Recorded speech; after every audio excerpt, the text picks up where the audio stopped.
이딴 것도 전통 놀이라고 자랑하고 자빠졌습니까? 현재 밀라노 올림픽 코리아하우스의 설날 맞이 이벤트성으로 윷놀이 게임이 진행되고 있습니다. 하지만 이를 본 전 세계인들 반응이 심상치 않은데요.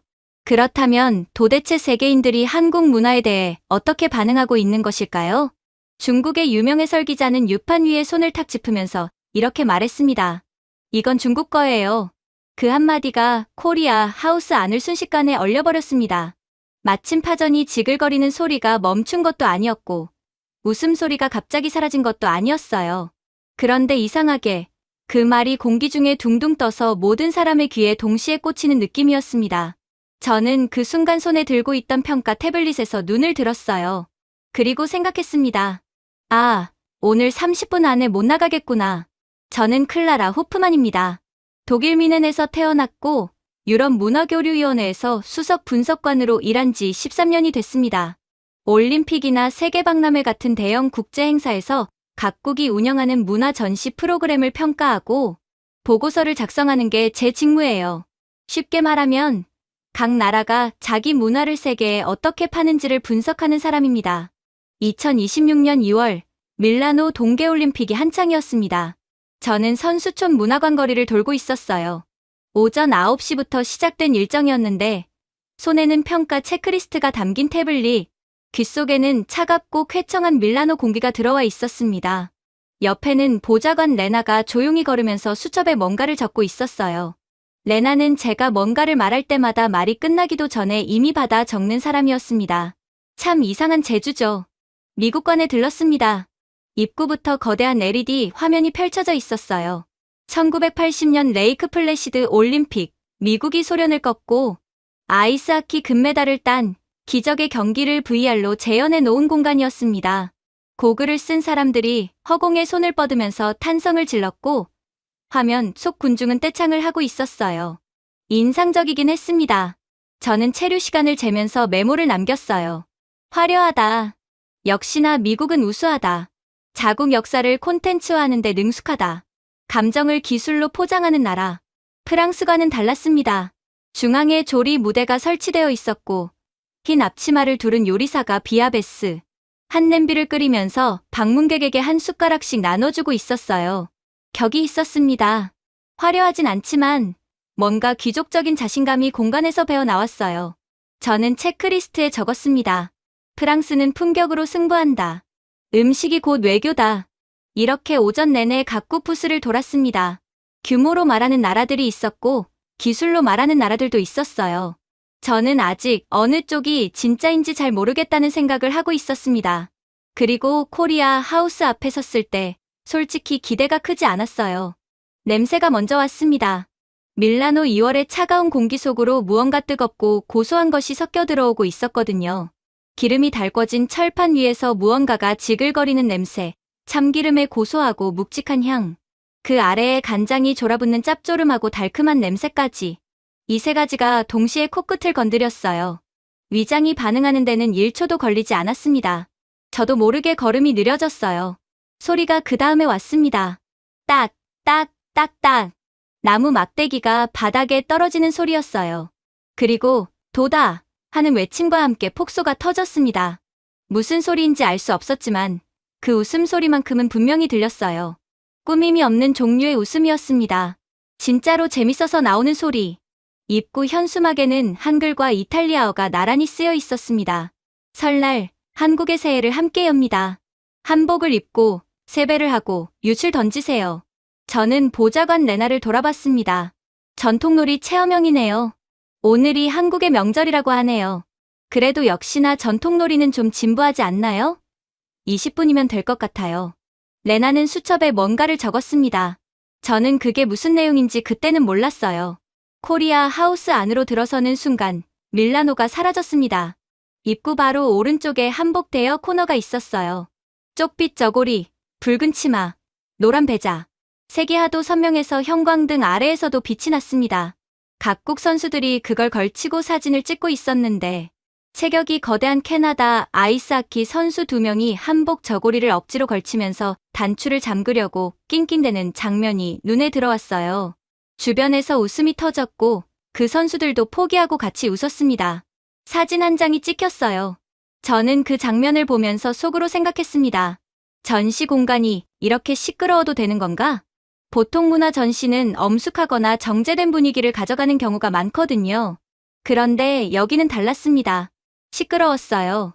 왁자지껄했고 한쪽에서는 소리를 지르는 사람도 있었습니다. 그런데 이상하게 불편하지 않았어요. 세배 체험 테이블로 갔습니다. 한복을 차려입은 진행 요원 한 명이 테이블 앞에 서서 두 손을 공손히 모아 허리를 깊이 굽히는 동작을 보여주고 있었어요. 앞에 앉아있던 외국인들이 따라했습니다.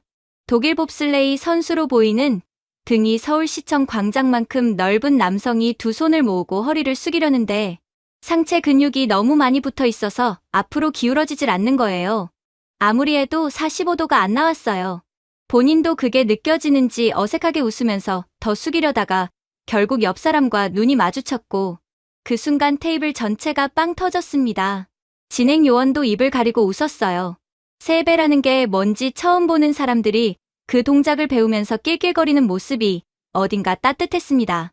저는 그게 이상하다고 생각하면서도 계속 보게 됐어요.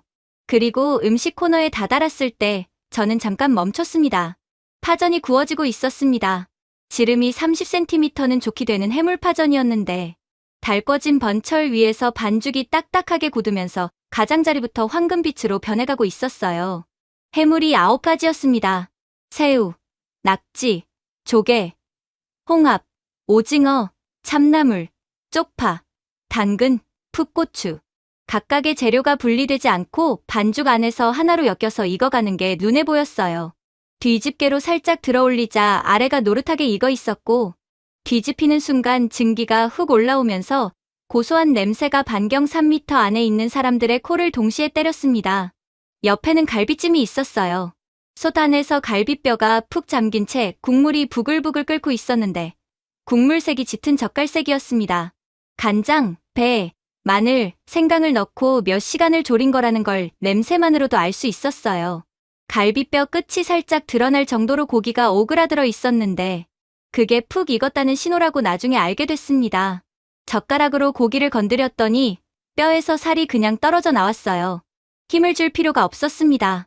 동그랑땡이 접시 위에 한 층씩 쌓여 있었습니다. 두부, 돼지고기, 두부를 섞어 동그랗게 빚어서 달걀옷을 입힌 뒤 프라이팬에 부친 것이었는데 표면이 균일하게 노릇노릇했어요. 손가락 2마디 정도 두께로 한 입에 넣기에 딱 알맞은 크기였습니다. 잘라보면 안에 흰 두부층이 보이고 그 안에 고기가 박혀있는 구조였어요. 고소함과 짭조름함이 동시에 나오는 맛이었습니다. 잡채는 야채와 고기를 볶은 뒤 당면과 버무린 것이었는데 표면에 참기름이 입혀져 있어서 당면이 하나하나 윤기를 띠고 있었어요. 시금치, 당근, 양파, 목이버섯, 소고기가 각자의 색을 유지한 채 섞여 있었습니다. 색이 5가지인데 맛은 하나로 합쳐지는 구조. 저는 그게 신기했어요. 그리고 식혜와 수정과가 나란히 놓여 있었습니다. 식혜는 엿기름과 찹쌀밥으로 만든 달콤한 음료인데 색이 옅은 황금빛이었고 위에 밥알이 2개씩 떠 있었어요. 수정과는 계피와 생강을 달인 물에 곶감을 넣은 것이었는데 색은 짙은 계피빛이었고 한 모금 마시면 목 안이 따뜻해지면서 생강의 알싸함이 천천히 퍼졌습니다. 기름진 음식 뒤에 이걸 마시면 왜 먹는지 바로 이해가 됐어요. 외국 선수들이 이 음식들 앞에서 어쩔 줄을 몰라 했습니다. 스웨덴 쇼트트랙 선수로 보이는 젊은 여성이 파전 한 조각을 입에 넣는 순간 눈이 동그래졌어요. 오, 맙소사라는 표현을 스웨덴어로 했는데 저도 무슨 말인지는 알겠더군요. 옆에 있던 핀란드 남자 선수는 갈비찜 국물을 한 숟가락 떠먹더니 뼈를 들고 살을 뜯기 시작했어요. 처음에는 젓가락으로 얌전하게 시도하다가 뭔가 안 떨어지는 것 같자 결국 두 손으로 뼈를 잡았습니다. 주변에서 웃음이 터졌고 그 선수는 부끄러워하는 척하면서도 계속 먹었어요. 네덜란드 코치로 보이는 중년 남성은 잡채를 한 젓가락 집어서 보더니 당면을 손으로 슬쩍 쭉 늘여봤습니다. 끊어지지 않고 쭉 늘어나자 신기하다는 표정을 지었어요. 그 옆에 선 진행 요원이 당면에 대해 설명하기 시작했고 그 남성은 고개를 끄덕이면서 다시 젓가락을 들었습니다.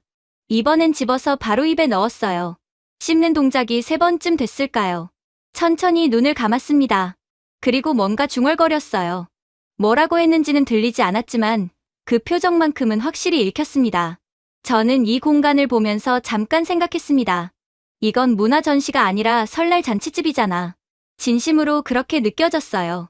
모자라는 게 없었거든요. 음식이 있고, 놀이가 있고, 옷이 있고, 사람이 있었습니다. 그리고 소리가 있었어요.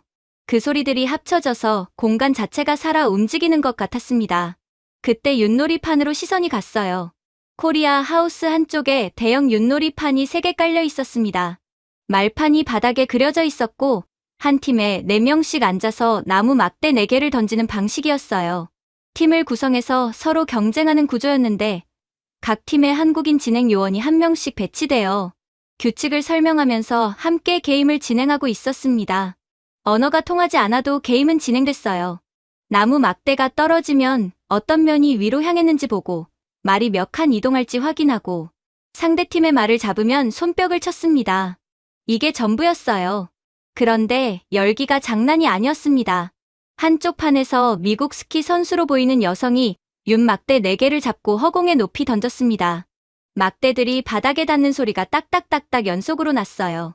결과를 보더니 자리에서 반쯤 일어서면서 도잖아 라고 영어로 외쳤는데 옆에서 진행 요원이 유치예요 하고 정정해줬습니다. 그 선수는 유치 뭔지도 몰랐지만 본인 팀이 유리해졌다는 건 알아서 계속 환호했어요.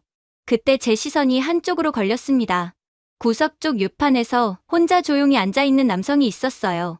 30대 중반쯤 된 것 같았고 금발의 키가 컸습니다. 윷판 규칙을 진지하게 들으면서 막대를 던졌는데 결과가 백도가 나왔어요.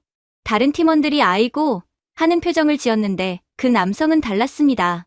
낮게 웃으면서 떨어진 윷 막대 하나를 조심스럽게 집어 손 안에서 굴렸어요. 오래된 것 같았습니다. 다른 막대들과 색이 달랐거든요. 한쪽 끝이 닳아서 까맣게 변색된 분명히 오래 쓴 물건이었어요. 저는 무의식적으로 그 장면에 시선이 걸렸습니다. 저 사람은 왜 저렇게 집중해서 보고 있는 걸까? 윷 막대 하나를 들고 그렇게 오래 바라보는 사람을 저는 처음 봤어요. 뭔가 있다는 느낌이 들었지만 그때는 그냥 넘어갔습니다. 그리고 그때 분위기가 바뀌었어요. 윷판 쪽에서 목소리가 하나 들렸습니다. 중국어였는데 어조가 평탄하지 않았어요. 코리아 하우스 취재진 뒤쪽에 서 있던 남성이 통역관에게 뭔가를 말하고 있었습니다. 저는 그 남성을 그때 처음 제대로 봤어요. 50대 초반으로 보였습니다. 정장 코트를 입고 있었고 배지에는 CGTN 로고가 붙어 있었어요. 중국 관영 매체 CGTN, 중국 국제 텔레비전의 해설 기자였습니다. 인상은 단정했어요. 헤어스타일도 반듯했고 옷도 단정했습니다. 그런데 눈빛이 달랐어요. 무언가를 계속 재고 있는 눈빛이었습니다. 코리아 하우스 안을 훑으면서 윷판을 보고 음식 코너를 보고 현수막을 봤어요. 그 남성의 이름은 왕레이였습니다. 왕레이는 통역관에게 말을 마치더니 윷판 앞으로 걸어갔습니다. 그리고 코리아 하우스 운영 담당자 김민재 팀장 앞에 섰어요. 통역관이 입을 열었습니다. 윷놀이는 중국의 저포에서 유래한 게임입니다. 한국 고유 전통 문화라고 소개하는 건 역사적으로 부정확하지 않습니까? 주변이 살짝 조용해졌습니다. 파전 굽는 소리는 여전히 들렸고 다른 쪽 윷판에서 웃음소리도 들렸어요. 그런데 이 반경 3m 앞만큼은 공기가 달라졌습니다. 외신 기자 2명이 귀를 세우는 게 보였어요. 저도 태블릿에서 눈을 들었습니다. 김민재 팀장은 당황하지 않았습니다. 얼굴에 변화가 없었어요. 차분하게, 하지만 분명하게 입을 열었습니다. 좋은 지적입니다. 그런데 질문을 조금 바꿔서 드려도 될까요? 오늘 여기서 당신이 드신 전 한 점, 그게 중국 음식입니까? 왕레이가 멈췄습니다. 잠깐 멈췄어요. 대답 대신 통역관을 봤습니다. 김민재가 이어서 말했습니다. 재료의 기원이 아닙니다. 그 음식이 어느 나라 사람들의 삶 속에서 무슨 의미를 가져왔는지가 문화예요. 한국에서 설날 아침, 어머니가 파전을 부쳐주는 냄새로 새해가 시작됩니다. 그 냄새를 맡으며 가족이 모이고 한 해를 시작하는 거예요. 그 의식이 한국 것입니다. 왕레이의 입가에 작은 웃음 같은 게 스쳤습니다. 코웃음이었어요. 의식의 기원도 결국 중국에서 비롯된 것 아닙니까? 분위기가 불편해졌습니다. 외신 기자들이 더 가까이 움직였어요. 저는 평가 태블릿을 내리고 그 자리를 정면으로 보기 시작했습니다. 이게 어디로 흘러가는 건지 갑자기 궁금해졌거든요. 김민재는 잠깐 왕레이를 바라봤습니다. 그리고 다시 입을 열려는 순간 왕레이가 한 발 더 나섰어요. 유판 가장자리에 손을 탁 짚으면서 통역관에게 말했고 통역관이 전달했습니다. 이건 중국 거예요. 그 순간 저는 속으로 생각했습니다. 아, 이 사람은 설명을 듣고 싶은 게 아니구나. 이건 대화가 아니에요. 저는 그렇게 생각했습니다. 김민재는 그래도 웃지 않았어요. 화내지도 않았습니다. 조용히 왕래를 봤어요. 한국에서 윷놀이는 아이들이 처음 배우는 놀이입니다. 설날 할머니 집에서 유판을 꺼내면 모든 가족이 둘러앉아요. 돌이 된 아이부터 80살 어른까지 같이 하는 놀이가 전 세계에 몇 가지나 될까요? 그리고 그 안에 백도라는 개념이 있습니다. 한 칸 뒤로 가는 것. 한국 사람들은 그게 지는 게 아니라 더 나은 경로를 찾는 거라고 수백 년 동안 아이들에게 가르쳐 왔어요. 그 철학이 저포에 있습니까? 왕래이는 대답하지 않았습니다. 그 침묵이 꽤 오래됐어요. 파전 뒤집히는 소리가 들렸고 다른 쪽 유판에서 환호성이 터졌습니다. 왕래이는 손을 유판에서 거두더니 통역관에게 뭔가를 말했어요. 그리고 걸어나갔습니다. 자리를 뜨는 건 아니었어요. 다른 코너로 이동한 것이었습니다. 저는 그가 이걸로 끝낼 사람이 아니라는 걸 직감했어요. 저는 레나를 돌아봤습니다. 30분만 보고 나오겠다고 했는데 레나가 수첩을 들고 대답했습니다. 지금 43분 지났습니다. 저도 모르게 나왔습니다. 그때 태블릿에 알림이 떴어요. 오후 일정, 여자 쇼트트랙 3000m 계주 결선. 업무상 결선 경기 몇 개는 직접 관람해서 보고서에 반영해야 했거든요. 밀라노 아이스 스케이팅 아레나는 선수촌에서 가까웠어요. 실내 경기장 특유의 차갑고 서늘한 공기가 입구부터 밀려왔습니다. 빙판 특유의 냄새라는 게 있거든요. 물이 아주 얇게 얼어있는 냄새, 거기에 선수들 땀과 운동화 고무 타는 냄새가 섞인 것. 저는 그 냄새를 맡으면서 관람석으로 올라갔어요. 경기장 안은 이미 열기로 가득했습니다. 개최국인 이탈리아 홈팬들이 파란색 유니폼을 입고 관람석 절반을 채우고 있었어요. 깃발을 흔들고 북을 치고 이탈리아 선수 이름을 연호하는 소리가 천장에서 울려 퍼졌습니다. 여자 계주 3000m 결선이 시작되기 15분 전이었어요. 출전팀은 한국, 이탈리아, 캐나다, 네덜란드. 저는 자리에 앉으면서 브리핑 자료를 다시 훑었습니다. 한국팀 명단에 이름이 4개 적혀 있었어요. 최민정, 김길리, 노도희, 심석희. 최민정에 대한 메모가 꽤 길었습니다. 28세, 한국 여자 쇼트트랙 주장, 평창과 베이징 2차례 올림픽 출전. 금메달 3개와 은메달 2개. 이번이 3번째 올림픽이라고 적혀 있었어요. 그리고 한 줄이 더 있었습니다. 한국인 최다 올림픽 메달 타이 기록에 도전. 저는 그 줄을 보면서 속으로 생각했습니다. 대단한 경력이긴 하지. 그런데 베테랑이라는 게 항상 좋은 건 아니죠. 체력이 절정을 지난 선수가 무리한 일정을 소화하면 오히려 위험할 수 있으니까요. 저는 그냥 넘겼어요. 그 아래에 김길리 설명이 있었습니다. 22세, 이번이 생애 첫 올림픽. 별명이 람보르길리라고 적혀 있었는데 직선주로에서 인코스를 파고드는 게 특기라고 했어요. 이번 대회 여자 1000m에서 이미 동메달을 따낸 선수였고 이번 계주에서 마지막 주자로 낙점됐다고 했습니다. 저는 그 메모 옆에 물음표를 하나 찍었습니다. 첫 올림픽 신예를 계주 마지막 주자로 쓰는 건 꽤 대담한 선택이라는 생각이 들었거든요. 마지막 주자는 결국 모든 걸 마무리해야 하는 자리니까요. 경기가 시작됐습니다. 최민정이 한 번 주자로 출발선에 섰어요. 선글라스 모양의 헬멧 안에 얼굴이 거의 보이지 않았지만 출발 자세만으로도 뭔가 달랐습니다. 무릎이 거의 빙판에 닿을 것처럼 낮게 내려가 있었고 두 팔이 좌우로 균형을 잡고 있었어요. 신호가 떨어지는 순간 최민정의 스케이트가 빙판을 박차고 나갔습니다. 첫 코너에서 이미 선두를 잡았어요. 이탈리아, 캐나다, 네덜란드가 그 뒤를 따랐습니다. 저는 메모를 시작했어요. 출발 좋음. 선두 유지 중. 그런데 25바퀴가 남은 시점에서 상황이 달라졌습니다. 3번 주자 노도희가 터치를 받고 나서자마자 캐나다 선수가 바짝 붙어 들어왔어요. 코너 진입 순간 캐나다가 안쪽을 선점하면서 한국이 2위로 밀렸습니다. 경기장에 캐나다 응원단이 함성을 질렀어요. 저는 메모판에 뭔가를 적었습니다. 2위로 밀렸음. 그 다음이 더 문제였어요. 20바퀴가 남은 지점. 두 번 주자 김길리가 네덜란드 에이스 크산드라 펠제부르에게 인사이드를 허용하면서 3위로 내려갔습니다. 네덜란드의 펠제부르는 이 대회에서 이미 개인 종목 금메달을 딴 선수였어요. 직선 주로에서 순식간에 안쪽 라인을 뚫고 들어오는 게 보는 것만으로도 무서운 속도였습니다. 한국이 3위, 선두 캐나다와의 거리가 눈에 띄게 벌어지기 시작했어요. 저는 메모판에 썼습니다. 점점 뒤로 밀리고 있다. 경기장 분위기가 묘해졌습니다. 이탈리아 홈팬들은 자국팀이 2위를 유지하고 있어서 신이 났고 반대로 한국 응원석은 조용해졌어요. 저는 그 고요함 속에서 빙판을 계속 봤습니다. 한국이 지금 3위예요. 메달 가능성이 불투명하다는 브리핑 메모가 맞는 것 같았습니다. 그런데 16바퀴가 남은 순간 경기장 전체의 공기가 얼어붙었습니다. 2위를 달리던 네덜란드가 코너를 돌다가 미끄러졌어요. 안쪽 날이 빙판에서 뜨면서 선수의 몸이 왼쪽으로 쏠렸고 그대로 넘어지면서 선두 그룹 쪽으로 미끄러졌습니다. 문제는 바로 그 뒤에 최민정이 있었다는 거예요.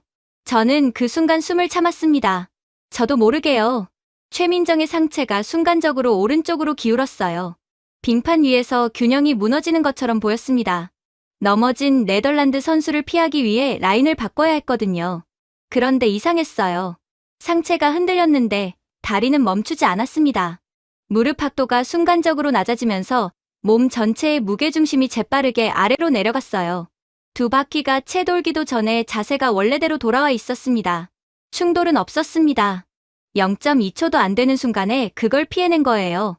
그런데 문제가 남았습니다. 넘어진 네덜란드를 피하느라 라인이 바깥으로 밀렸고 선두 그룹과의 거리가 그 사이에 더 벌어졌어요. 한국은 여전히 3위였는데 이제 2위와의 격차도 커져 있었습니다. 남은 바퀴는 16개. 캐나다는 선두를 달리고 있었고 이탈리아가 2위였어요. 저는 속으로 생각했습니다. 이제 끝났군. 그게 솔직한 판단이었어요. 쇼트트랙에서 개주는 개인 전략보다 팀 전체의 흐름이 더 중요한 종목이에요. 3위에서 격차가 벌어진 상태로 16바퀴를 남겨두고 역전을 한다는 건 이론적으로는 가능하지만 현실에서는 거의 보기 어려운 장면이거든요. 레나도 수첩에 아무것도 적지 않고 있었습니다. 이미 결과는 거의 나온 상황이었죠. 4바퀴가 남았습니다. 그 순간이었어요. 4번 주자 심석희가 최민정의 등을 힘껏 밀었습니다. 쇼트트랙 개주에서 터치 교대를 할 때 뒤에서 밀어주는 기술이 있는데 이건 그냥 밀어주는 게 아니었어요. 심석희의 상체 전체 무게가 순간적으로 최민정의 등판에 실렸습니다. 최민정의 몸이 앞으로 쭉 뻗으면서 순간 가속이 붙었어요. 스케이트 날이 빙판을 파고드는 소리가 경기장 전체에 들렸을 것 같았습니다. 최민정이 캐나다를 따라붙었습니다. 코너 바깥쪽에서 안쪽으로 파고들면서 2위가 됐어요. 저는 메모판에 쓰던 걸 멈췄습니다. 손이 그냥 멈춰버렸어요. 2바퀴 남았습니다. 마지막 주자 김길리가 최민정으로부터 터치를 받았습니다. 직선 주로로 접어드는 순간 김길리의 라인이 달랐어요. 이탈리아 에이스 아리아나 폰타나가 선두를 달리고 있었는데 폰타나는 바깥쪽 라인을 잡고 있었습니다. 코너 출구에서 안쪽 공간이 미세하게 열린 찰나였어요. 김길리가 그 틈으로 파고들었습니다. 빙판이 찌르는 소리가 났어요. 몸이 거의 수평이 될 정도로 기울어지면서 인코스로 질주했습니다. 폰타나가 라인을 좁혀오려 했지만 이미 늦었어요. 김길리가 먼저 들어갔거든요. 직선주로 끝에서 결승선을 먼저 통과한 건 한국이었습니다. 전광판에 숫자가 떴어요. 4분 4초 14점, 이탈리아가 4분 4초 107점, 캐나다가 4분 4초 314점, 0.093초 차이였습니다. 초침이 한 번 째깍하는 시간에 10분의 1도 안 되는 차이였어요. 경기장이 터졌습니다. 홈팬들인 이탈리아 응원단도 일어났어요. 이탈리아가 은메달을 따낸 거니까 박수를 치는 게 맞았는데 저도 박수를 치고 있었습니다. 손이 저절로 움직인 거예요. 저는 그게 좀 이상했어요. 저는 보통 경기 결과에 이렇게 반응하는 편이 아니거든요. 전광판 아래에 한국팀 정보가 올라왔습니다. 여자 계주 3000m 통산 7번째 금메달. 2018년 평창 이후 8년 만에 여자 계주 정상 탈환. 그리고 한 줄이 더 올라왔어요. 최민정, 올림픽 통산 금 4은 이 한국인 최다 메달 타이. 저는 그 글자를 보면서 멈췄습니다. 2006년 토리노에서도 이 종목 금메달을 따냈던 한국이 20년 만에 다시 이탈리아 땅에서 같은 종목 금메달을 따낸 거예요. 이 도시에서, 이 빙판에서. 그리고 저는 그때서야 아까 코리아 하우스에서 들었던 말이 떠올랐습니다. 백도 한 칸 뒤로 가는 것. 3위로 밀렸고 충돌을 피하다가 격차까지 더 벌어졌어요. 그 상태에서 4바퀴가 남았고 그 팀이 금메달을 땄습니다. 뒤로 물러선 게 패배가 아니라 재계산이었던 거예요. 그 순간 심석희가 최민정을 민 것, 최민정이 2위로 올라선 것, 김길리가 인코스를 판 것. 순서가 있었습니다. 혼란이 아니라 설계가 있었어요. 저는 레나에게 물었습니다. 이 경기, 한국 코칭 스태프 자료 구할 수 있을까요? 레나가 수첩을 적으면서 대답했어요. 확인해 보겠습니다. 곧이어 한국 빙상연맹 데이터 센터에서 코칭 스태프가 공개한 분석 자료가 도착했습니다. 저는 파일을 열자마자 첫 페이지에서 멈췄어요. 단순한 훈련 일지가 아니었거든요. 3000m 계주각 주자별 에너지 소모율 예측 모델이 나와 있었습니다. 쇼트트랙 계주는 5명의 선수가 돌아가면서 바통을 이어받는 방식이에요. 그러니까 각 선수가 어느 구간에서 얼마나 지치는지를 사전에 계산하지 않으면 마지막 주자가 가장 중요한 순간에 체력이 바닥나는 사태가 생길 수 있거든요. 자료에는 선수별 심박수 데이터, 구간별 산소 소모 효율, 터치 교대, 타이밍별 속도 변화가 그래프로 정리되어 있었어요. 그리고 저를 진짜로 멈추게 한 페이지가 나왔습니다. 심석희의 밀어주기 타이밍 분석이었어요. 준결승 레이스 영상을 한국 빙상연맹 분석팀이 프레임 단위로 분해했고 거기서 캐나다가 코너 진입 시 4바퀴를 남기는 시점의 속도가 평균 2.3% 느려지는 패턴을 잡아냈습니다. 그 0. 몇 초의 틈이 터치 교대와 맞물리면 최민정이 가속을 받아 캐나다를 따라붙을 수 있다는 계산이었어요. 결승에서 심석희가 밀어준 게 딱 그 타이밍이었습니다. 우연이 아니었어요. 김길리의 인코스 파고들기도 마찬가지였습니다. 이탈리아 폰타나의 코너 출구 각도 데이터를 사전에 분석해서 2바퀴가 남은 직선 구간에서 인사이드 갭이 0.3초 열린다는 예측이 있었다고 적혀 있었어요. 0.3초. 거의 눈 깜짝할 시간이에요. 근데 김길리는 그 시간에 맞춰 파고들었습니다. 이 분석이 결승 전날 새벽, 준결승 레이스 데이터를 밤새 돌린 뒤 도출된 거라고 자료에 적혀 있었어요. 저는 파일을 닫으면서 레나에게 말했습니다. 이게 선수 4명의 경기가 아니었네요. 레나가 고개를 끄덕였어요. 그냥 선수들이 감각으로 뛴 게 아니었습니다. 한국의 분석팀, 코치, 데이터 엔지니어가 한 팀으로 움직인 거였어요. 빙판 위에 올라간 건 4명이지만 그 4명 뒤에 수십 명의 분석이 같이 올라가 있었던 거죠. 한국 팀 전체가 함께한 거예요. 저는 유럽에서 많은 스포츠 시스템을 봐왔지만 이 정도로 계주 전략을 데이터로 설계하는 방식은 처음 봤습니다. 보통 유럽 팀들은 개별 선수의 기량과 감각에 의존하는 경향이 강합니다. 전략 미팅에서 구간별 담당을 정하고 나머지는 선수 본인의 판단에 맡기는 방식이에요. 그런데 한국은 달랐어요. 상대방의 코너 출구 각도까지 미리 계산해서 결승 전날 새벽에 전략을 수정한다는 게 스포츠 공학적으로 이게 얼마나 다른 접근인지 저는 직업상 느낄 수 있었습니다. 그날 오후 저는 코리아 하우스에 다시 갔어요. 사실 보고서에 체류 시간 데이터를 넣어야 해서 요청을 해뒀는데 수치가 올라온 게 이상했거든요. 제가 오전에 담당팀에 각 문화관 평균 체류 시간을 뽑아달라고 요청했어요. 자료가 왔을 때 저는 커피를 마시면서 파일을 열었는데 한 줄에서 컵을 내려놨습니다. 미국 VR 체험관 평균 체류 시간 11분, 프랑스 요리 무대 14분. 여기까지는 예상 범위였어요. 그리고 코리아 하우스 67분. 저는 다시 봤습니다. 67분. 레나에게 확인 요청을 보냈어요. 레나가 돌아왔습니다. 맞습니다, 분석관님. 67분입니다. 저는 잠깐 그 숫자를 바라봤어요. 67분이면 영화 한 편의 절반이 넘어요. 일정이 분 단위로 빠듯하게 돌아가는 올림픽 선수촌에서 각국 선수들과 관계자들이 문화관 한 곳에 평균 1시간 이상을 머물렀다는 거잖아요. 그게 어떻게 가능한지 저는 직접 봐야 했습니다. 코리아 하우스에 다시 들어섰을 때 이유가 보이기 시작했어요. 공간 구조가 달랐습니다. 입구에서 한복 코너가 있고 한복을 입은 사람들이 자연스럽게 세배 체험 쪽으로 이동하게 되어 있어요. 세배를 배우고 나면 진행 요원이 유판 쪽으로 안내했고 윷놀이가 끝나면 음식 코너가 나왔습니다. 강제로 끌어다 놓는 게 아니었어요. 한 공간이 다음 공간으로 자연스럽게 흘러 들어가는 구조였거든요. 나가려면 나갈 수 있는데 다음 게 또 재미있어 보이니까 안 나가는 거였습니다. 음식 코너가 그 마지막 관문이었어요. 해물파전이 또 구워지고 있었습니다. 철판 위에서 반죽이 노릇하게 익어가면서 가장자리부터 바삭해지는 소리가 들렸어요.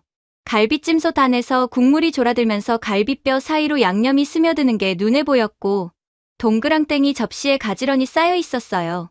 외국 선수들이 젓가락을 들고 이걸 어떻게 집는지 고민하다가 결국 손으로 집어드는 장면이 반복됐습니다. 그게 부끄럽다는 표정이 아니었어요. 그냥 빨리 먹고 싶다는 표정이었어요. 캐나다 선수로 보이는 남성이 갈비찜에서 고기를 뜯고 있었는데 두 손으로 뼈를 잡고 입을 맞대고 당기는 거였습니다. 본인도 웃으면서 먹었어요. 옆에 있던 스위스 코치가 그걸 보면서 따라했고 두 사람이 서로 마주보고 웃었습니다.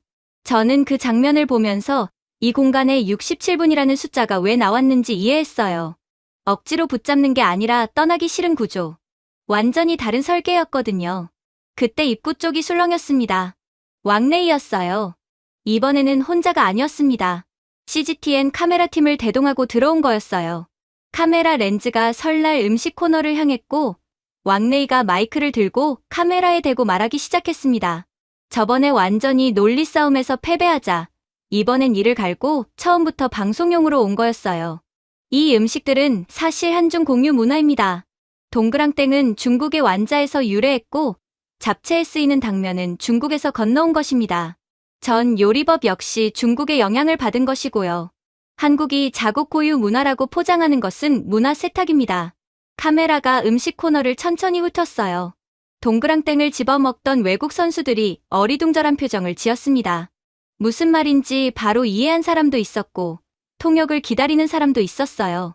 주변에 있던 외신 기자들이 카메라를 들고 이쪽으로 모이기 시작했습니다. 저는 그 상황을 보면서 속으로 생각했어요. 어제 유판 앞에서 물러났더니 오늘은 카메라를 들고 왔구나. 왕레이는 계속 이야기했습니다. 한국 전통이라고 소개되는 많은 요소들이 실제로는 역사적으로 중국 문화권에서 비롯된 것들입니다. 이런 전시는 정확한 역사적 맥락 없이 진행되어서는 안 됩니다. 외신 기자 한 명이 손을 들었어요. 독일 공영 방송 GDF 기자였습니다. 그렇다면 중국에서 동그랑땡이나 잡채를 설날 음식으로 먹습니까? 왕레이가 대답을 준비하는 동안 코리아 하우스 담당자 김민재 팀장이 조용히 앞으로 나섰어요. 표정이 전혀 변하지 않았습니다. 화가 난 것도 아니었고 당황한 것도 아니었어요. 그냥 차분했습니다. 한 가지만 여쭤봐도 되겠습니까? 당신 나라에서 잡채를 먹을 때 그걸 새해의 시작으로 먹습니까? 왕레이의 말이 멈췄습니다. 잠깐의 침묵 뒤에 대답이 나왔어요. 그건 다른 문제입니다. 김민재가 고개를 한번 끄덕였어요. 더 말하지 않았습니다. 말을 아꼈어요. 그런데 그 침묵이 어떤 답변보다 명확했습니다. 저는 그 장면을 보면서 이게 어디로 흘러가는지 갑자기 궁금해졌습니다. 왕레이는 물러날 것 같지 않았어요. 카메라가 돌아가고 있었고 외신 기자들이 더 가까이 모여들고 있었습니다. 이건 오늘 안에 끝날 장면이 아니라는 느낌이 들었어요. 레나가 수첩에 뭔가를 적으면서 낮게 중얼거렸습니다. 오래 걸리겠는데요. 그녀의 말이 맞았습니다. 왕레이의 CGTN 영상이 SNS 전체로 번지고 있었거든요. X, 인스타그램, 유튜브, 레딧, 플랫폼이 달라도 내용은 같았습니다. 중국 기자가 밀라노 올림픽 코리아 하우스에서 한국 문화의 기원이 중국이라고 주장했다. 그게 영상 제목이었어요. 댓글창은 전쟁터였습니다. 중국의 로봇 및 스팸 계정들이 영어, 중국어를 섞어가면서 왕레이 주장을 지지하는 댓글을 달았고 그 아래에 한국어, 영어, 스페인어, 아랍어로 된 전 세계인들의 반박이 쏟아졌어요. 중국 측이 역사적 사실을 말하는 것이라고 하면 다른 누군가가 그럼 중국에서 설날에 윷놀이를 하느냐고 물었습니다. 역시나 대답은 없었어요. 댓글 수가 시간당 수천 개씩 올라갔습니다. 저는 화면을 보면서 생각했어요. 왕레이가 왜 이렇게까지 하는 걸까? 사실 이게 갑작스러운 일이 아니었거든요. 제가 국제문화 행사를 분석하면서 봐온 패턴이 있었습니다. 중국은 2010년대 중반부터 국제 무대에서 자국 문화의 영향력을 전략적으로 강조하기 시작했어요. 공자학원 확대, 국제 미디어를 통한 역사 재해석, 특히 동아시아 문화권에서 중국 기원을 강조하는 움직임이 있었습니다. CGTN 자체가 중국 국제 홍보 방송이에요. 왕래인은 개인 감정으로 움직이는 게 아니었습니다. 코리아 하우스가 올림픽이라는 세계 최대 무대에서 한국 문화를 너무 강력하게, 너무 매력적으로 내보내고 있다는 게 불편했던 거예요. 특히 윷놀이, 세배, 설날 음식처럼 동아시아 문화권에서 기원 논쟁이 가능한 요소들을 한국이 세계인들에게 먼저, 그것도 훨씬 더 효과적으로 각인시키고 있다는 사실이 그 계산이 저한테는 보였거든요. 그런데 아침에 코리아 하우스 앞에 도착했을 때 저는 잠깐 멈춰섰습니다. 줄이 어제의 2배였어요. 어제는 입구에서 현수막까지 이어지는 줄이었는데 오늘은 문화관 거리 모퉁이를 돌아서 다음 블록까지 늘어져 있었습니다. 사람들이 핸드폰을 들고 줄을 서면서 뭔가를 보여주고 받아보고 있었어요. 어젯밤 왕래이 영상이었거든요. 논쟁이 광고가 된 거였습니다. 시비를 걸어서 관심을 만들었는데 그 관심이 전부 코리아 하우스로 향하고 있었어요. 아이러니도 이런 아이러니가 없었습니다. 안으로 들어서자마자 어제와 분위기가 달랐습니다. 어제도 활기찼지만 오늘은 에너지가 한 단계 더 높았어요. 코리아 하우스 담당팀이 새벽에 한복을 추가로 들여왔다는 게 눈에 보였습니다. 입구 한복 코너에 새 상자들이 쌓여 있었어요. 택배 포장이 아직 다 뜯기지 않은 상자들이었는데 파란색, 붉은색, 연두색 한복이 상자 바깥으로 삐져나와 있었습니다. 진행 요원들이 그걸 부랴부랴 꺼내서 옷걸이에 걸고 있었어요. 그리고 그 장면이 눈에 들어왔습니다. 김길리 선수가 코리아 하우스에 왔거든요. 목에 금메달을 건 채로 한복을 입고 있었어요. 빙상 선수 유니폼 위에 한복 저고리를 걸친 모양새였는데 그게 어색하지 않았습니다. 금메달이 한복 위에서 빛나고 있었어요. 선수가 문을 열고 들어오는 순간 박수가 파도처럼 밀려왔습니다. 경기장에서 결승선을 통과할 때 들었던 함성과는 또 다른 종류의 박수였어요. 더 따뜻하고 더 오래 이어지는 박수였습니다. 선수가 녹두전 체험 공간 앞에 섰어요.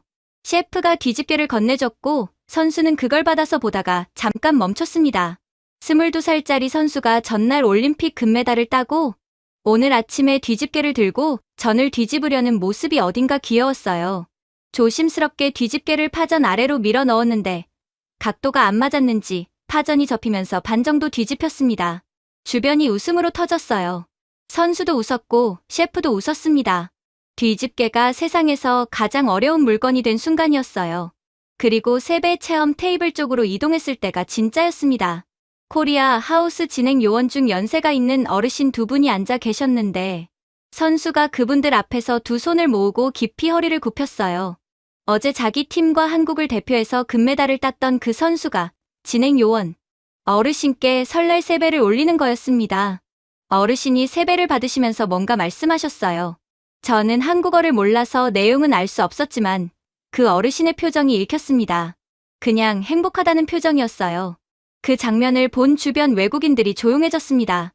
박수가 나왔는데 이번엔 천천히 한 박자씩 치는 박수였어요. 저는 그 장면을 보면서 태블릿에 메모를 남겼습니다.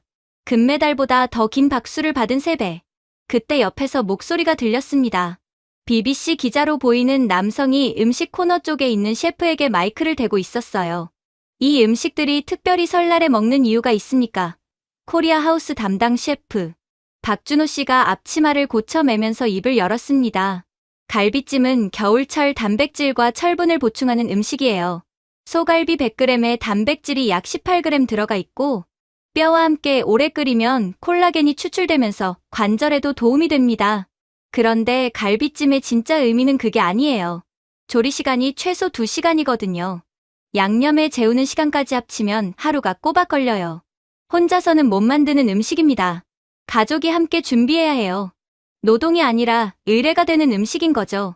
BBC 기자가 수첩에 받아 적으면서 다음 질문을 했습니다. 녹두전은요? 녹두는 해독 성분이 있는 식재료입니다. 사포닌과 폴리페놀이 들어있어서 간 기능 보호에 도움이 되는 걸로 알려져 있거든요. 한국에서는 새해 첫날 몸을 깨끗하게 정화한다는 의미로 먹어왔어요. 술 마신 다음 날 해장으로 녹두를 먹는 전통도 여기서 나온 거예요. 저는 옆에서 듣다가 메모를 시작했습니다. 해독, 의뢰, 가족, 동그랑땡은 두부와 고기와 야채를 한데 섞어서 동그랗게 빚은 거예요.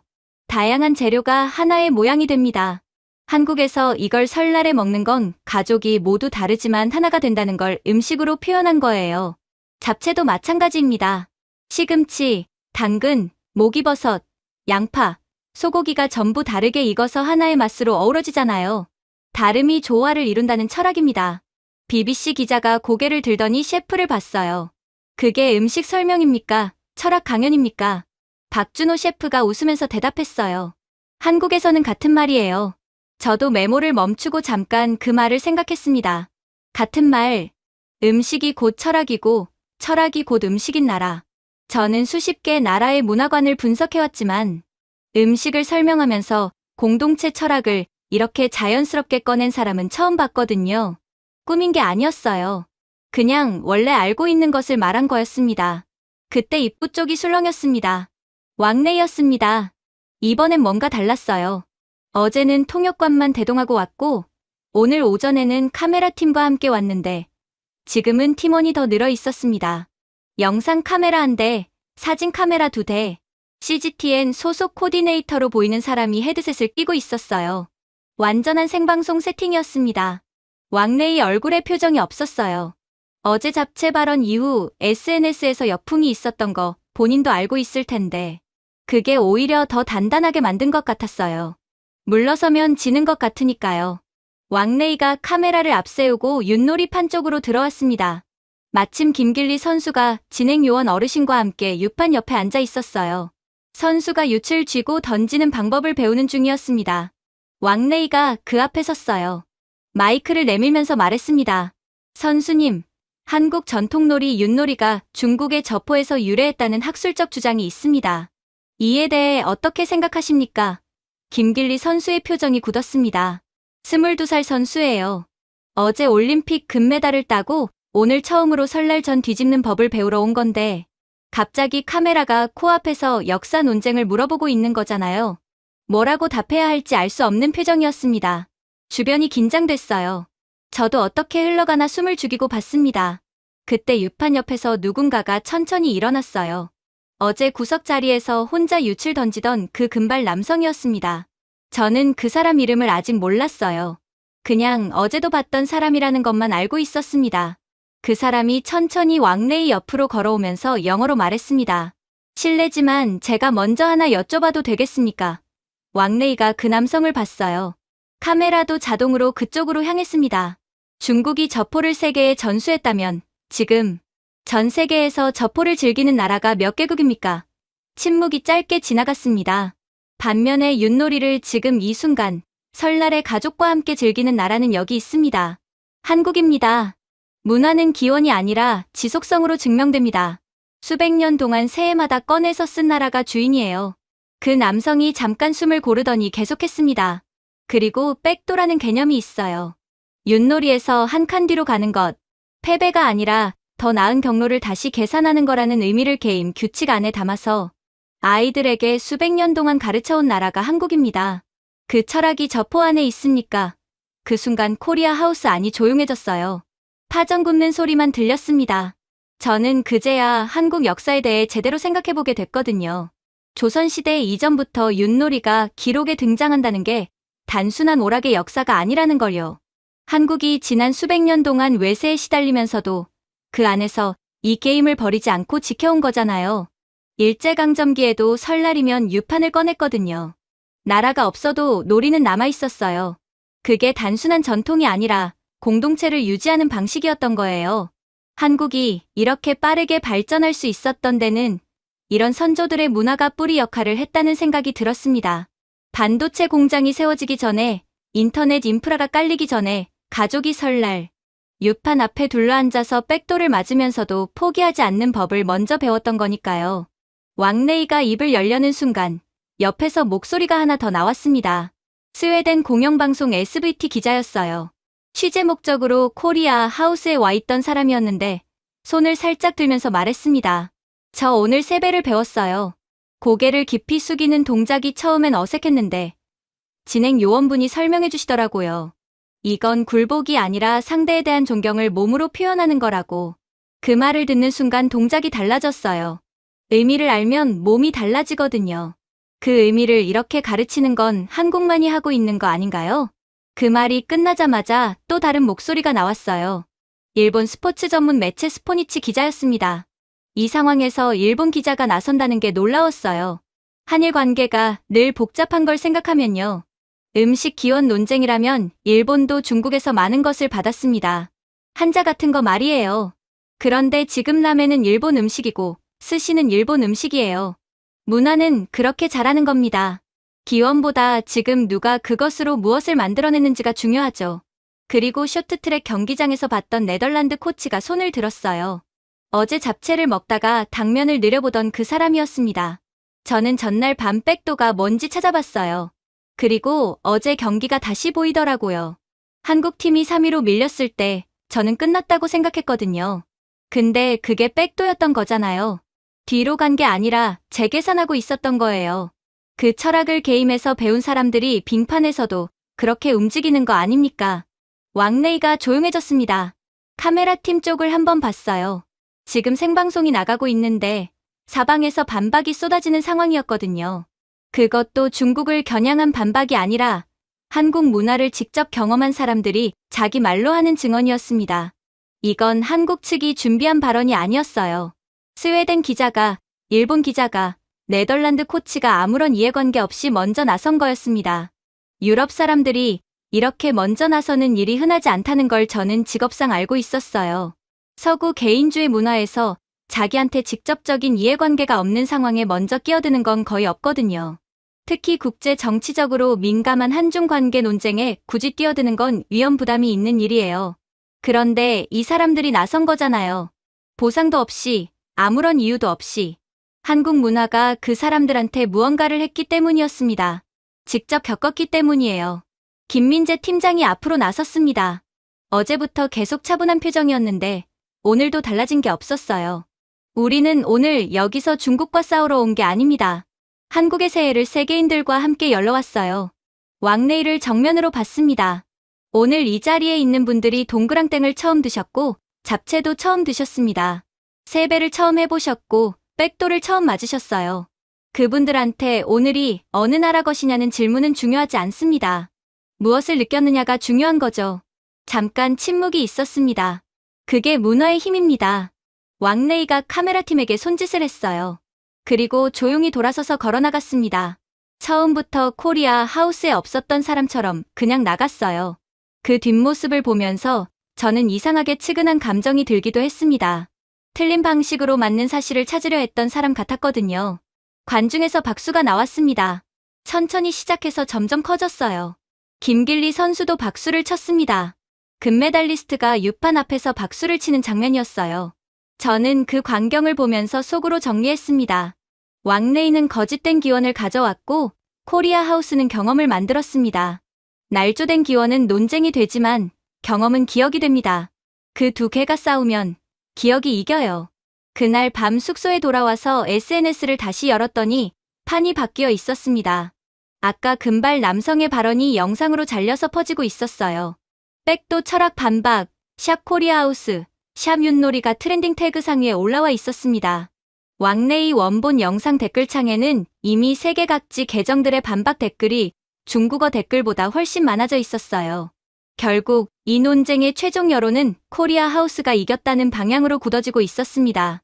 저는 노트북을 닫으려다가 다시 열었어요. 보고서 초안 파일을 꺼냈습니다. 제가 코리아 하우스를 처음 봤을 때 적어뒀던 문장이 있었거든요.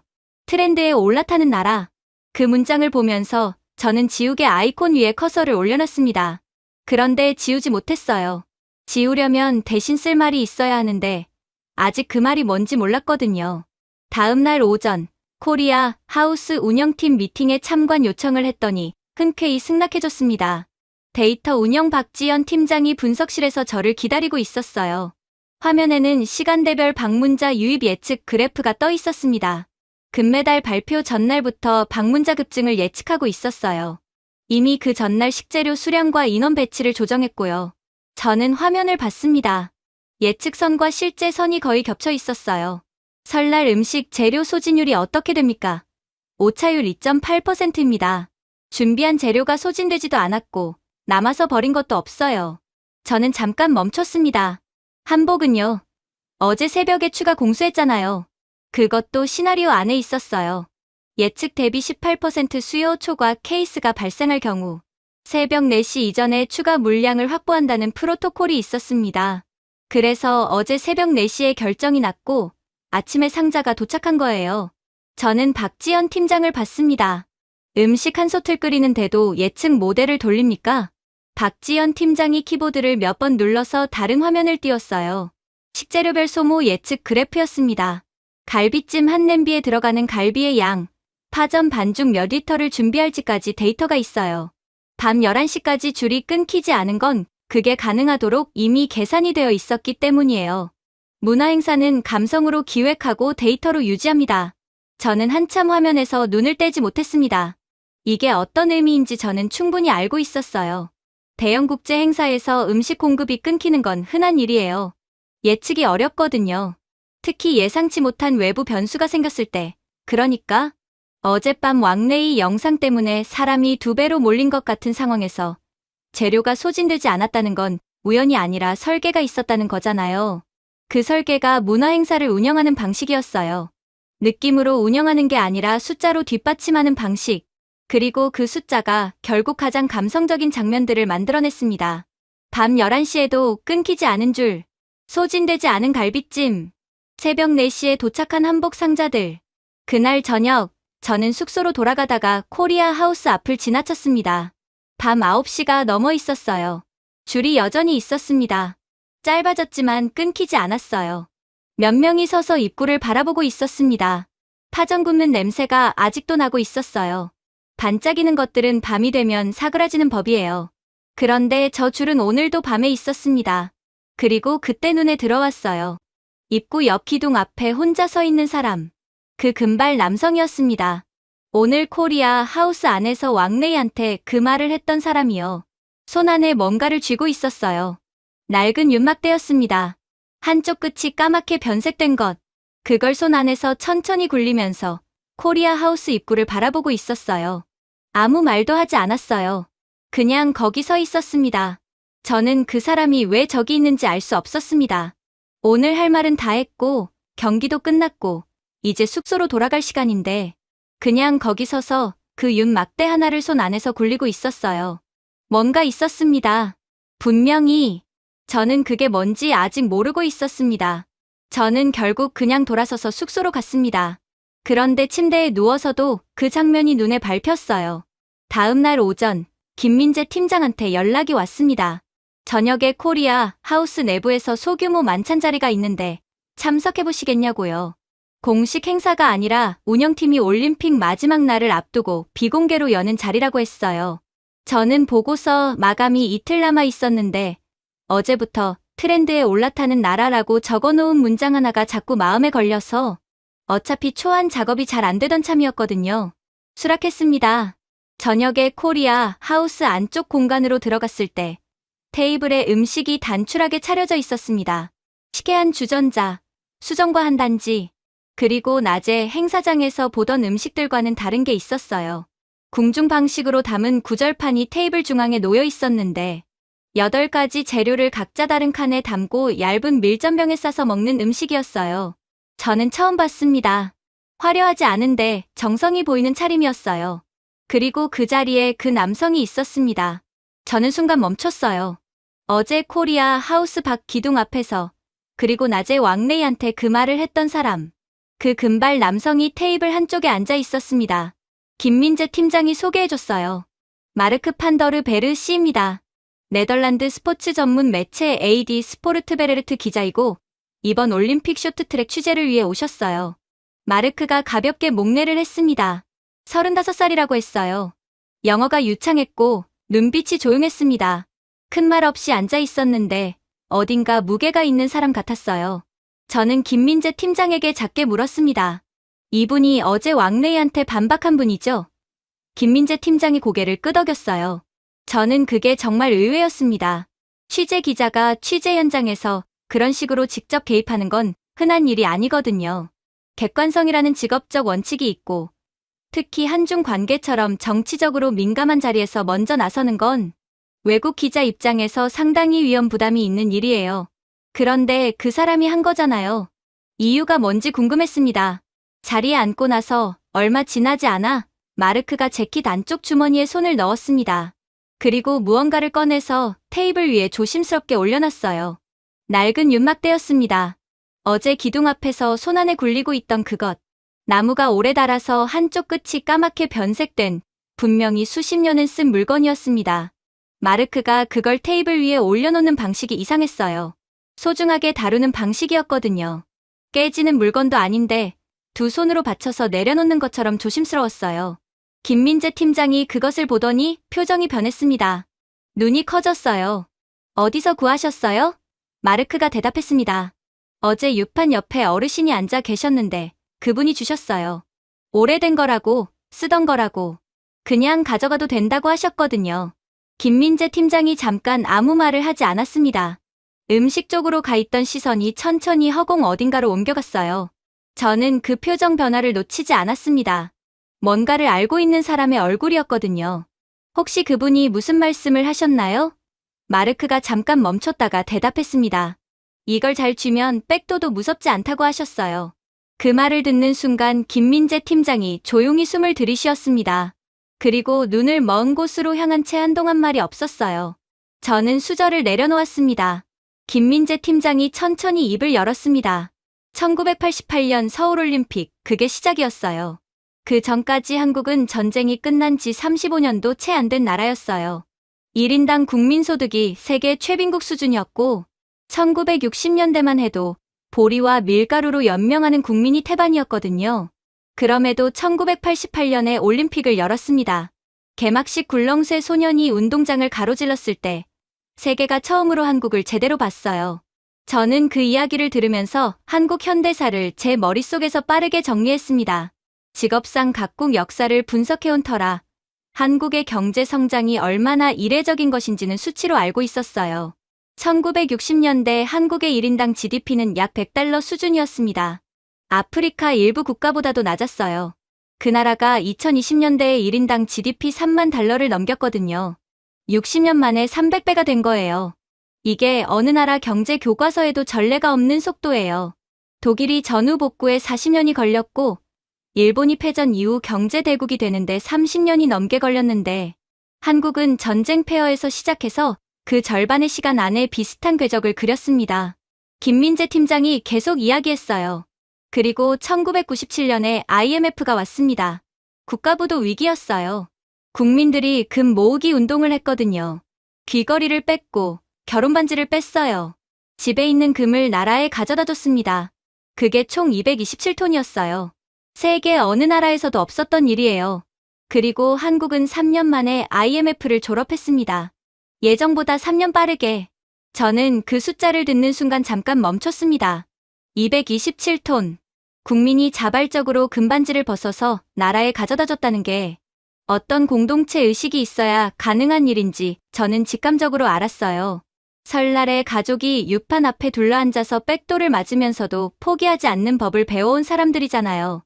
그 사람들이 국가가 백도를 맞았을 때도 같은 방식으로 움직인 거예요. 2002년 월드컵에서 한국이 4강에 올라갔을 때 서울시청 앞에 700만 명이 모였습니다. 경찰 추산이요. 그때 쓰레기가 없었어요. 다음 날 아침에 700만 명이 모인 자리에 쓰레기가 없었습니다. 이게 뉴스가 됐어요. 마르크가 그 말을 듣고 처음으로 표정이 바뀌었습니다. 700만 명이요? 네. 그리고 집에 갈 때 쓰레기를 가져갔어요. 자기가 쓴 건 자기가 치운다. 그게 한국 사람들이거든요. 저는 그 장면을 들으면서 이 나라의 뿌리가 어디서 나온 건지 생각하게 됐습니다. 단순히 근현대의 노력으로 만들어진 게 아니라는 느낌이요. 한국의 역사를 들여다보면 이 나라 사람들이 얼마나 오래전부터 지적으로 앞서 있었는지가 보이거든요. 고려시대 세계 최초의 금속 활자를 발명했습니다. 1377년이에요. 구텐베르크 활자보다 78년 앞서요. 조선시대 세종대왕이 만든 한글은 세계 언어학자들이 지금도 연구하는 체계예요. 표음 문자 중에서 자음과 모음의 결합 원리를 가장 과학적으로 설계한 문자라는 평가를 받거든요. 1443년에 만들어진 문자가 21세기에 디지털 타이핑 최적화 문자로 재평가되는 일이 흔하지 않잖아요. 조선 중기에는 이순신 장군이 거북선을 만들었어요. 16세기의 철갑선이에요. 유럽이 철갑 군함을 본격적으로 운용하기 시작한 게 19세기인데 한국은 그보다 300년 앞서서 개념을 구현해낸 거예요. 이 나라는 원래 이런 나라였습니다. 가난했던 시절이 이 나라의 본질이 아니었어요. 잠깐 백도를 맞은 거였어요. 그리고 지금 반도체 생산 세계 시장의 60% 이상을 한국 기업 삼성전자와 SK하이닉스가 담당하고 있고 조선 수주량은 세계 1위를 다투고 배터리 기술은 LG에너지솔루션과 삼성 SDI가 글로벌 전기차 시장을 먹여 살리고 있어요. 백도에서 돌아온 게 아니라 원래 있던 자리로 돌아온 거예요. 김민재 팀장이 말을 이었습니다. 그 38년 동안 매번 백도가 있었어요. 그런데 한국은 그때마다 뒤로 가면서 더 나은 경로를 찾았습니다. 저는 물었어요. 백도가 역사 전략이었다는 겁니까? 김민재 팀장이 조용히 고개를 저었습니다. 아니요. 원래 그렇게 살아온 나라가 그 방식을 게임에 담아서 아이들한테 가르쳐온 거예요. 전략이 아니라 본성이에요. 자리가 잠깐 조용해졌습니다. 식계주전자에서 차가운 김이 올라왔어요. 그때 마르크가 입을 열었어요. 천천히 윤막대를 두 손으로 쥐면서요. 저는 이 윤막대를 받을 자격이 있는 사람인지 모르겠어요. 저는 마르크를 받습니다. 저는 한국에서 태어났어요. 생후 4개월에 아버지의 국가인 네덜란드로 가게 됐고요. 한국에는 한 번도 가본 적이 없어요. 한국어도 못합니다. 어제 설날 음식을 처음 먹어봤고 윷놀이도 처음 해봤어요. 저는 그 말을 듣는 순간 지금까지 봤던 모든 장면이 다르게 보이기 시작했습니다. 어제 왕래이한테 백도의 철학을 설명했던 그 사람이 한 번도 한국에 가본 적 없는 한국 태생이었다는 거잖아요. 한국어를 한마디도 못하는 사람이 한국의 전통 게임 안에 담긴 철학을 가장 명확하게 설명한 사람이었어요. 마르크가 계속 말했습니다. 저는 어렸을 때부터 어머니가 한국인인 것에 대해 오래 말을 못했어요. 뒤로 밀려난 것 같다는 느낌이 있었거든요. 남들은 태어난 곳에서 시작하는데 저는 다른 곳에서, 다른 언어로, 다른 사람들 사이에서 시작한 것 같다는, 출발점이 다르다는 느낌이요. 윤막대를 손 안에서 굴렸어요. 그런데 어제 유판에서 어르신이 설명해 주시더라고요. 백도는 지는 게 아니라고, 더 나은 자리를 찾는 거라고. 그리고 이걸 주시면서 말씀하셨어요. 내가 한 칸 뒤에서 시작했어도 잘 쥐면 백도도 두렵지 않다고. 마르크의 목소리가 약간 잠겼습니다. 저는 그 말이 제 35년에 대한 이야기인 것 같았어요. 한국어를 못 알아들어도 그 말이 무슨 뜻인지는 알았거든요. 그리고 그분이 제 손을 한번 꼭 잡으시더니 그냥 일어나셨어요. 이름도 안 말씀하시고 저는 손에 들고 있던 수저를 테이블 위에 내려놨습니다. 아무 말도 못했어요. 김민재 팀장이 잠깐 입술을 모으더니 조용히 말했습니다. 그 막대를 들인 분이 누구신지 저는 아마 알 것 같아요. 마르크가 팀장을 봤어요. 코리아 하우스 자원봉사로 매년 오시는 분인데 딸이 있었어요. 어릴 때 해외 입양을 보냈거든요. 1990년대 초 IMF가 오기 직전이에요. 먹여 살릴 자신이 없었다고 하셨어요. 자리가 조용해졌습니다. 완전히 조용해졌어요. 그분은 매년 설날 행사에 자원봉사로 오세요. 입양된 아이가 어른이 되어서 언젠가 이 유판 앞에 앉을 수도 있다는 생각으로요. 그래서 오신다고 들었습니다. 김민재 팀장의 목소리가 끝까지 낮고 차분했어요. 그 윤막대는 딸이 떠나던 날부터 매년 설날마다 쥐고 계셨던 거라고 들었어요. 마르크가 손 안에 윤막대를 내려다봤습니다. 한참 동안 아무 말도 없었어요. 저도 숨을 참았습니다. 마르크가 목소리를 가다듬으면서 말했습니다. 이분이 저를 딸로 착각하신 건 아닐 텐데요. 김민재 팀장이 고개를 저었습니다. 착각이 아니라고 생각해요. 그분은 그냥 모든 입양아, 정체성의 혼란을 겪고 있는 사람들에게 드리고 싶으셨던 말씀을 하신 게 아닐까요? 어디서 시작했든 잘 쥐면 된다고. 마르크의 눈이 붉어졌습니다. 말을 하지 않았어요. 그냥 윤막대를 내려다봤어요. 그 낡고 까맣게 변색된 나무 막대 하나를 두 손으로 꼭 쥐고 있었습니다. 저는 그 자리에서 아무것도 말하지 못했어요. 35해 동안 혼자 쥐고 있던 감정이 있는 사람한테 제가 뭘 말할 수 있겠습니까? 한국에 한 번도 가본 적 없는 사람이 밀라노의 유판 앞에서 처음으로 자기 출발점을 다시 정의할 수 있게 된 거잖아요. 백도는 패배가 아니다. 한 칸 뒤에서 시작해도 잘 쥐면 된다. 그 말을 35년 만에 처음으로 들은 사람이 지금 이 테이블 앞에 앉아 있었습니다. 저는 테이블 위 음식들을 바라봤습니다. 구절판 안에 각각 다른 재료들이 각자의 색으로 담겨 있었어요. 다양한 것이 하나로 쌓이는 음식이었습니다. 식혜는 달았어요. 진한 것들을 달게 마무리하는 음료라고 어제 셰프가 설명했던 게 떠올랐어요. 이게 레시피가 아니었습니다. 한 나라가 새해를 맞이하는 방식이었고 사람을 대하는 방식이었어요. 그리고 저는 그제야 이 모든 것들이 하나의 뿌리에서 나왔다는 걸 이해했습니다. 금메달을 따고도 처음 보는 어르신께 세배를 올리는 선수, 227톤의 금반지를 자발적으로 가져다준 국민들, 매년 설날 유판 앞에 앉아서 입양 보낸 딸을 기다리는 어르신, 전부 같은 방식으로 살아온 사람들이었어요. 다음 날 아침, 저는 보고서 파일을 열었습니다. 트렌드에 올라타는 나라라는 문장이 거기 있었어요. 저는 그 문장을 지웠습니다. 그리고 새로 썼어요. 한국은 실패를 시스템으로 순환시키는 나라다. 그 나라에서 백도는 전략이 아니라 철학이다. 김민재 팀장에게 연락을 했습니다. 유럽 문화교류위원회 차원에서 한국과 공식 공동 연구를 진행하고 싶다고요. 한국 전통문화의 현대화 방식, 문화행사 운영의 데이터 기반 접근, 그리고 전통이 어떻게 오늘날에 살아있는 공동체 언어로 기능하는지, 이건 우리가 배워야 할 내용이라고 판단했습니다. 김민재 팀장을 만나서 악수를 했어요. 팀장의 손이 단단했습니다. 문화관 거리를 지나가면서 다른 나라 전시관들을 봤습니다. 미국 VR관은 기기를 포장하고 있었고 프랑스관은 가스레인지를 분리하는 중이었어요. 이 방법들이 도저히 안 통한다고 생각해서 철수가 시작된 거였습니다. 빠르고 효율적인 철수였어요. 코리아 하우스 앞에는 줄이 있었습니다. 짧아졌어요. 어제보다 훨씬 짧아졌습니다. 그런데 끊기지 않았어요. 계속해서 사람들이 서 있었습니다. 심지어 새벽에도요. 파전 굽는 냄새가 차가운 밀라노 공기 속으로 퍼져나오고 있었어요. 저는 그 냄새를 맡으면서 생각했습니다. 올림픽이 시작된 날부터 지금까지 이 줄은 한 번도 끊기지 않았습니다. 줄의 끝에 마르크가 서 있었습니다. 손 안에 낡은 윤막대를 쥐고 있었어요. 코리아 하우스 입구를 바라보면서 어제와 같은 자리에 같은 표정으로 서 있었습니다. 저는 그에게 다가가지 않았어요.